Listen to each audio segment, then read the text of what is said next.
Total Extreme Wrestling, my name is Brendan Plays. This is our All Elite Wrestling save, and obviously we are in a big period of time for All Elite Wrestling, not just in our save, but of course in real life, because one man will be joining our roster today. Let's make it official. CM Punk has been signed by us. Of course, we're going to replicate what's going to happen in real life there. We've brought him in, and he has 88 popularity in the Great Lakes, 84 popularity everywhere else. Yeah, he's popular, and he is going to be a massive signing for us. Now, he didn't come cheap. $135,000 per month. WWE, they tried signing him, but we won that race. So we have been able to secure the deal. We had to pay him a little bit extra than what we were hoping for. $135,000 per month is big money. You know, he is easily the most paid wrestler on our roster. Chris Jericho, $98,900, comes in at second place. Malachi Black, yes, Malachi Black, third place, $75,000 per month. So we were not happy about paying Malachi Black $75,000. So CM Punk's on a lot more than that. But we are happy to pay CM Punk that because I really believe he's going to be a great return for us. He is going to really boost up our show ratings and hopefully grow our company because we haven't been growing. So it does need a big move like this to get things back on track, and I'm really happy that we've been able to secure him. Now we just got to try and make the most of it with our creative. So at the moment, he comes in at our third most popular, or our third best franchise player, I guess you could say. MJF, Jericho, Rhodes, and Omega all in that top 5 as well. So you know, we are pretty confident, as I said. He's going to be our best promo guy. So he and Chris Jericho, MJF are our best at the moment. CM Punk's going to surpass them. In the ring, he doesn't feature in terms of any of the in-ring, you know, ring generals or showstoppers or anything like that. But I don't think he needs to. I'm not too worried about that.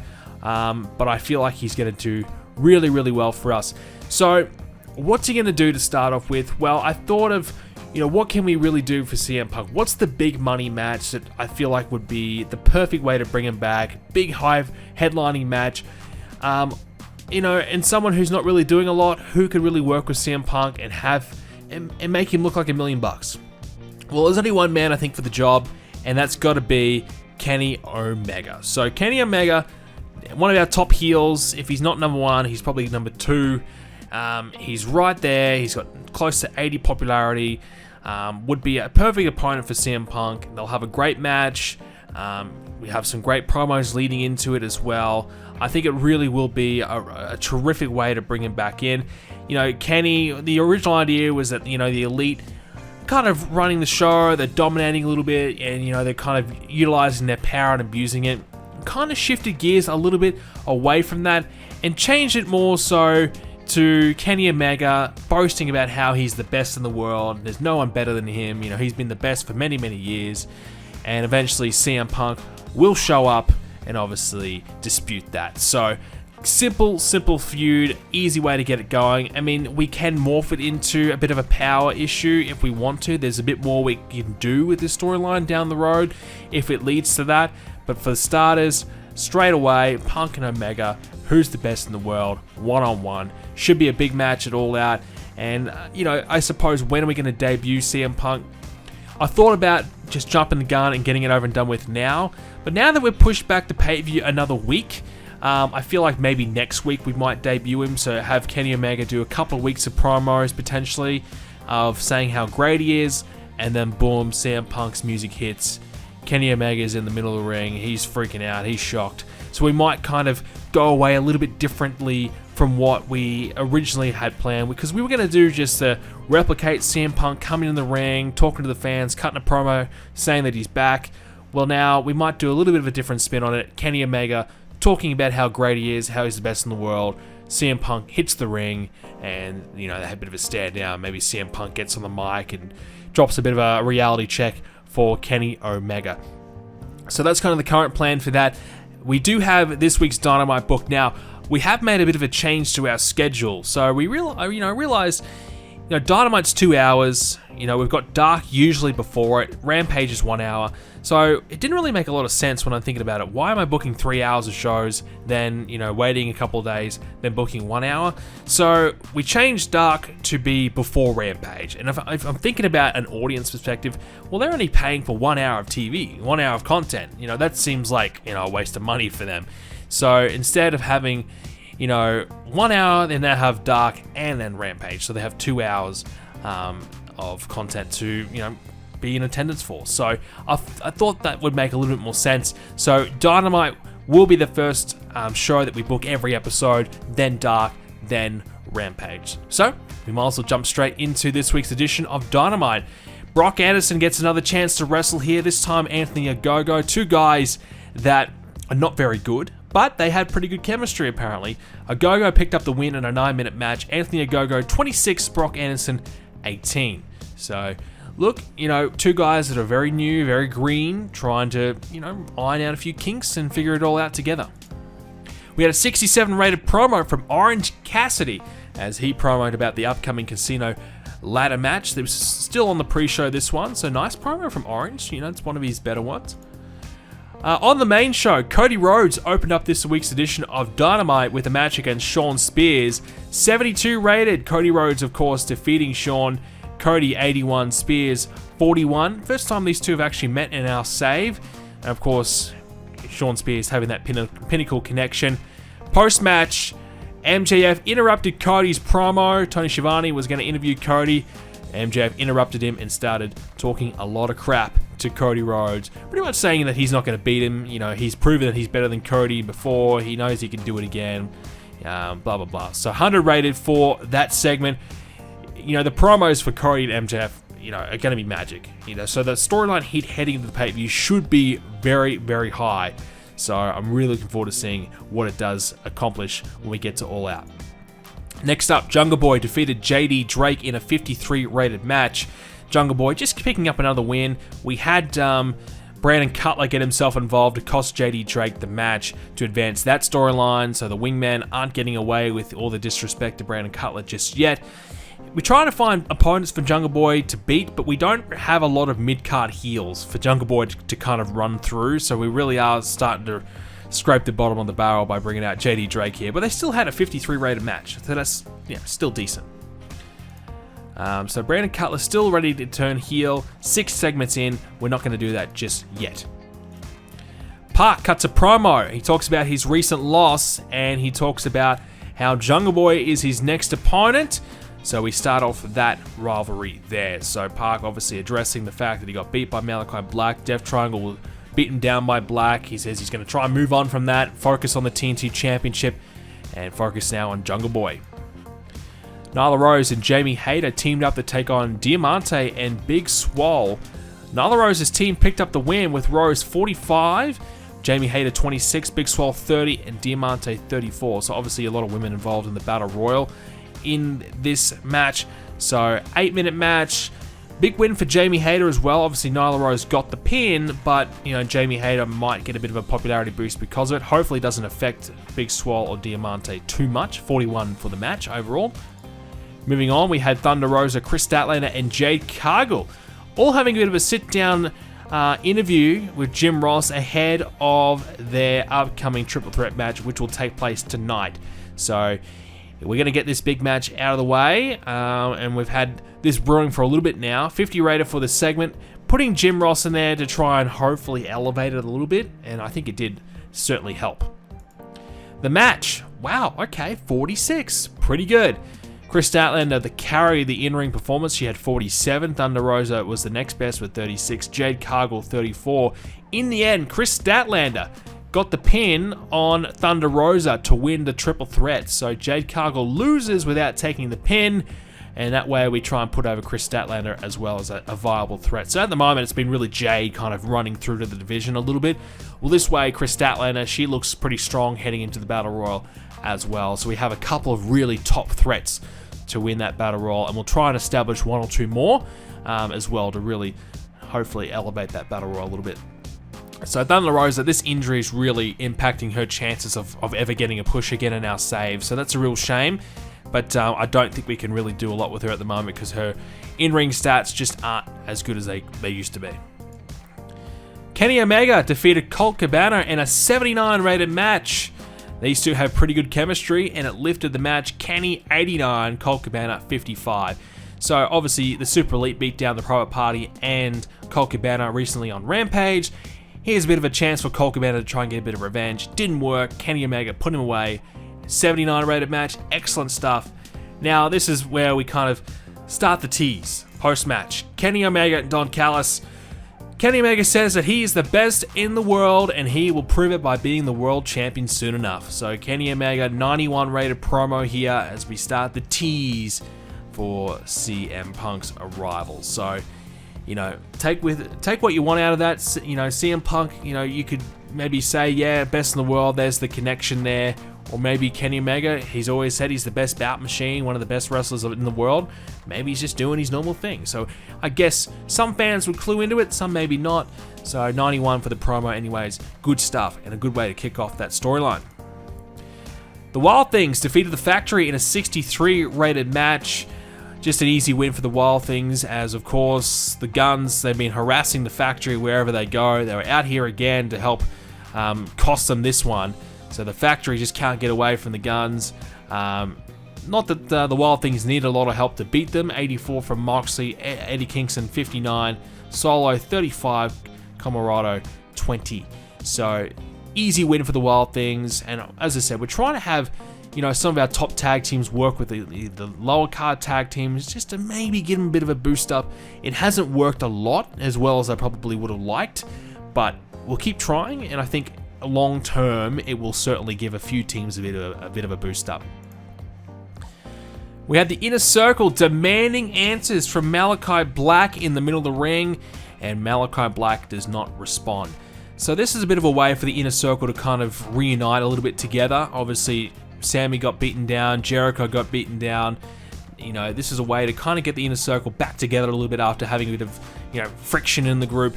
You know, they're allowed to come together again with a common enemy, a common goal of getting a bit of revenge on Malachi. So 84 for that promo, pretty good. And no response from Malachi. Scorpio Sky and Ethan Page, they agree to team up, and their first opponents and first targets will be SCU, so they want to fight SCU and prove they're better than them. You know, I could have probably laid a little bit more of a storyline as to why these guys are kind of teaming up. I suppose you could say, look, two guys are kind of floundering a little bit. You know, they feel as though they deserve more, they want to be respected more, and by coming together, you know, they will try and achieve that. 40 for the segment nonetheless. And I'm hopeful that these two guys coming together will really help them out, and I think, you know, now turning Scorpio Sky, I think will really be a good thing for him. So this will turn him and trigger his new gimmick. So the turn, given a rating of poor for his new gimmick, hopefully that will rise up in the near future. So not a great start to his heel turn with a, you know, face of the revolution. That was his new gimmick. Hopefully he can improve that. But the turn was a complete success. So there is some sort of positive out of that. The turn was a success. The gimmick changed, maybe not, but hopefully the gimmick will get better over time. Main event, we had Paul White returning to the ring again to team up with his good friend Adam Page to take on Christian Cage and Lance Archer. 82 rated match. I don't know how I got this. I honestly don't know. Paul White 71, Adam Page 81, Lance Archer 65, Christian Cage 74. So Lance Archer's obviously involved in the, you know, casino ladder match. Good opportunity for him to get himself involved in a high profile match. Paul White, Adam Page have had some tag teams in the past. Adam Page needed a partner tonight.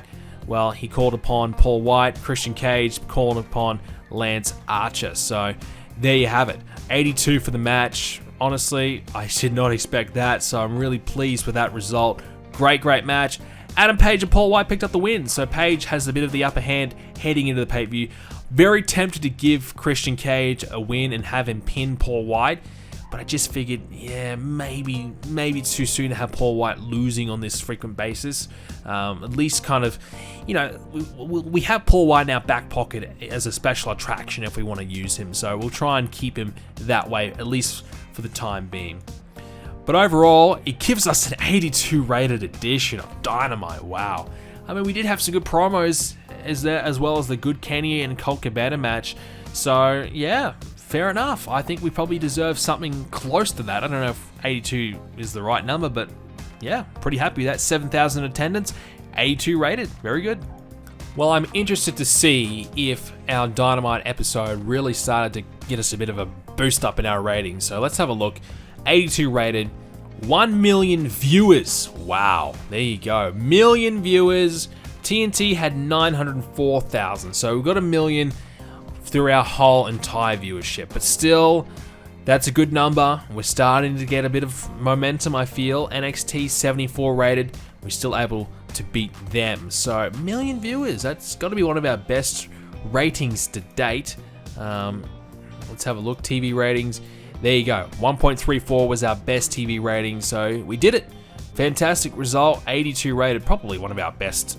That is our best ever show. There you go. 82. It was only a few weeks ago we talked about how, we've had Fight for the Fallen Revolution and House Always Wins, always, getting 81. Well, we've beaten that with an 82 rated edition of Dynamite. So, kind of out of the blue too. So, I'm pretty pleased with that.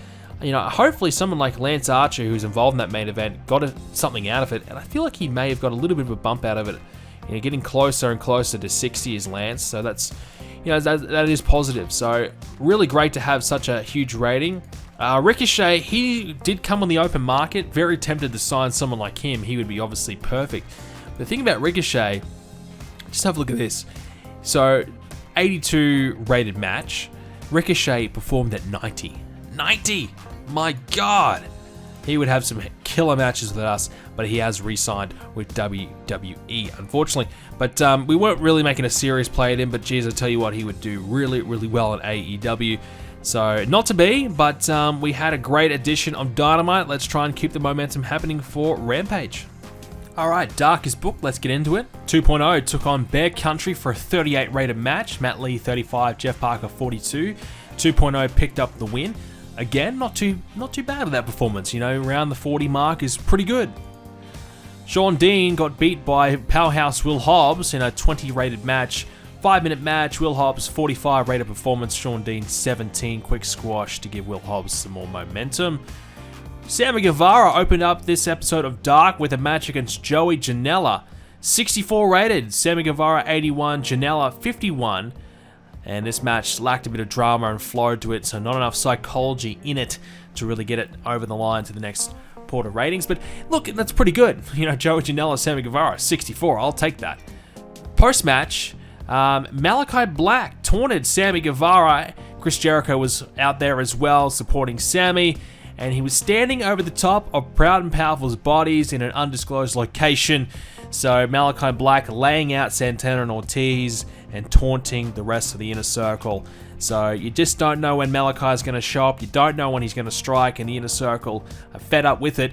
And at the moment, Malachi is picking apart the Inner Circle one by one, and he's taken out 2 of them already. So 86 for that one. So I wanted this to probably be on Rampage, but I did book it for Dark and thought, what, we can do a little bit more with this on Rampage if we want to, but why not try and have Dark with some interesting content as well? And that's why we went for the big one here. Hikaru Shida had a 49 rated match against the Bunny. Pretty good. Shida 47, the Bunny 36, advancing the Casino Battle Royal story quite nicely. 49 rated match is pretty good. Shida picked up the win. SCU took on the Men of the Year in a 53 rated match. First chance for us to see Ethan Page and Scorpio Sky in tag team action, and I felt as though they did pretty well. Daniels and Kazarian 48 apiece, Page and Sky 44 each. The Men of the Year defeated SCU, Chris Daniels getting pinned by Scorpio Sky. Post-match, the Men of the Year demand that people start paying attention to them. 45 for that one. Britt Baker says that she felt disrespected by Brandy after their confrontation recently. 50 rated for that one. Pretty good stuff from Britt Baker as well. And our main event was Brian Cage defeating Dustin Rhodes to qualify for the Casino ladder match. Brian Cage 67, Dustin Rhodes 48, advancing the Factory and Gun Club storyline thanks to some interference by, of course, the Factory And then post-match, the Factory Nightmare had a big brawl to the locker room. Not a lot of star power in that one, but 27 for the segment nonetheless. 64 was the overall rating for this week's Dark. Alrighty, let's get into Rampage. On the pre-show, we've got Thunder Rosa addressing her injury and the Casino Battle Royal for the women, 42 rated for that promo. Lady Frost, a local talent, will take on Jamie Hayter for a 27 rated match. Jamie Hayter 30 and Lady Frost 19. So chance for Lady Frost to get a chance to improve herself in the big time here in the pre-show, but Jamie Hayter picked up the win. Alright, we opened up the main show with the Pinnacle out there, MJF addressing Cody Rhodes in the All Out Championship match. So everybody in the Pinnacle getting a chance to be in this segment, 96 rated. As expected, we are seeing some golden promos here between Cody and MJF. Scorpio Sky defeated Christopher Daniels one-on-one. So Scorpio Sky getting a chance to get a bit of revenge. And, when I talk about revenge, I'm also, he's been strung along by SCU. He feels as though he's been, the third wheel, hasn't really had his chance to shine. They've been holding him back. Well, here's Scorpio Sky's chance to prove himself right all along, and he does. He beats Christopher Daniels. Now, we did a match on Dark, and we've done a match here on Rampage, because I believe Christopher Daniels is about to retire. I'm talking about he's got days left until he's going to be retired. So we wanted to have Daniels take one more loss here, put over Scorpio Sky on his way out. And these two had no chemistry. There you go. 43 rated, no chemistry. Park defeated Marco Stunt in a 59 rated match. Park 80, Marco Stunt 43. Obviously a match here for Park just to beat Jungle Boy's right-hand man, take him down just to prove that he's capable of beating Jungle Boy. He defended the championship as well. Park happy to put the title on the line for this one. He beat Marco Stunt in just 4 minutes. Post-match, Jungle Boy saved Marco Stunt from an attack, and they had a brawl. Park and Jungle Boy brawling it out until the referees come in and break it up. 63 for that one. Brandy Rhodes defeated Layla Hirsch in a 45 rated match. Brandy 44, Layla 35. And we had Britt Baker on commentary. Rebel tried to interfere and cost Brandy the match. In the end, it actually cost Layla Hirsch the match, so didn't quite work out the way that Britt was hoping for. And in our main event, the Private Party took on the Young Bucks. Last week, the Private Party were beaten down by the Elite. This week, they've been given a chance to take on the Young Bucks. The titles were on the line too, just to make sure the Young Bucks don't try and pull this stunt with another team. Sting putting the titles on the line, making the Young Bucks work even harder than they needed to. In the end, though, the Bucks did win. 14-minute match, 74 rated in the end. The Young Bucks 87 apiece, Isaiah 57, Mark Quinn 51. Good match. Title defense number 7 for the Young Bucks. And I think we had Eddie Kingston and Moxley watching ringside as well. So solid match here. And hopefully that will help out the Private Party. And to follow it up, the Super Elite, they ambushed the Wild Things. They were watching up on the stage area. Well, from behind, Omega, Anderson, and Gallows attack Kingston and Moxley.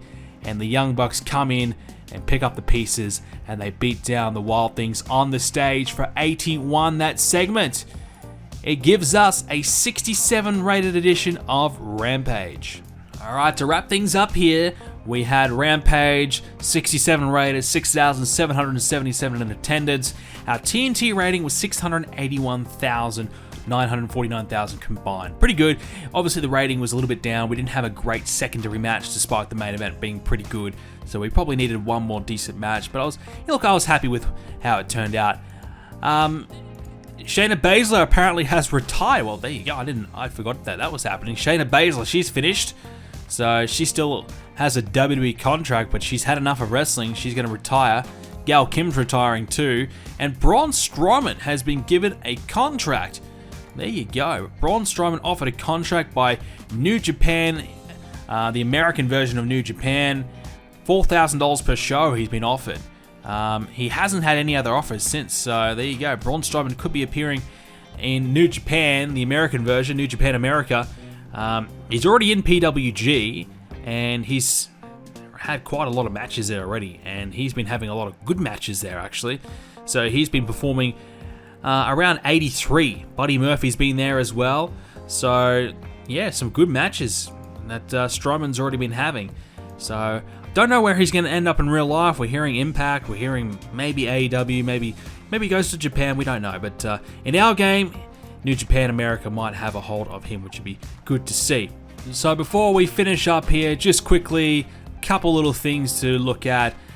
Scorpio Sky, after beating Christopher Daniels, gained 3 popularity points.